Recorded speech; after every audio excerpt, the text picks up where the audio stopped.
एक बार एक साधु महाराज थे। भगवान की कृपा से जब भी उन्हें भूख लगती, भोजन अपने आप उनके सामने प्रकट हो जाता था। वे उसे प्रसाद समझकर कृतज्ञता के साथ ग्रहण करते और दिन भर भजन स्मरण में लीन रहते।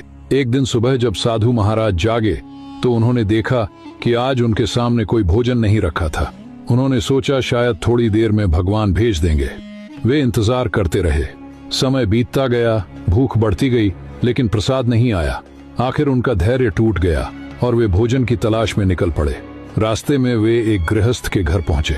साधु ने विनम्रता से कहा, भैया जी, थोड़ा सा भोजन मिल जाए तो बड़ी कृपा होगी। गृहस्थ को साधु पर दया आ गई और उसने 2 रोटियां दे दी।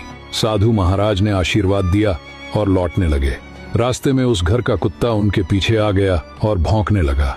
साधु ने सोचा कि शायद उसे भूख है, इसलिए उन्होंने एक रोटी उसकी ओर फेंक दी।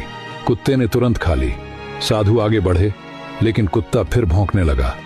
उन्होंने दूसरी रोटी भी उसे दे दी, फिर भी कुत्ता उनके पीछे चलता रहा और लगातार भौंकता रहा। अब साधु को क्रोध आ गया।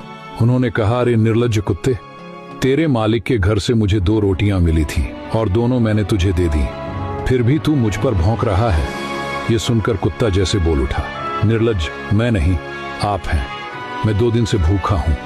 मेरा मालिक हमेशा मुझे समय पर भोजन नहीं देता, फिर भी मैं उसका घर छोड़कर कहीं और नहीं जाता। और आप?